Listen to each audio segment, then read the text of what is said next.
అమ్మ బాగున్నావానే? నేను బాగానే ఉన్నా కానీ ఇప్పుడే వస్తున్నావా? అమ్మా ఇప్పుడే వస్తున్నానే. అమ్మ ఫోన్ చేయలేదు. తమ్ముడు వచ్చు కదా బండి తీసుకొని అడ్డం. కొంచెం దూరమే కానీ నడుచుకుంటూ వచ్చినావా? అట్లనే అమ్మా. చిన్న బాగున్నావురా? ఇప్పటి వరకు బాగానే ఉన్నావు, నువ్వు వచ్చినావుగా ఇక బాగుందంటే. లేక లేక అక్క వస్తే ఎందుకు అట్లా మాట్లాడతావేనరా? నేను అట్లే మాట్లాడతా. మంది ఏమో అడవిలో రాక బాధపడుతుంటే నువ్వేమో గిట్లా మాట్లాడుతున్నావేరా?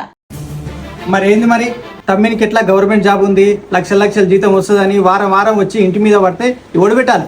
రాఖీ పండుగ అని రాఖీ కట్టనీకి వచ్చిన చిన్న, నేను తిననీక రాలేదు.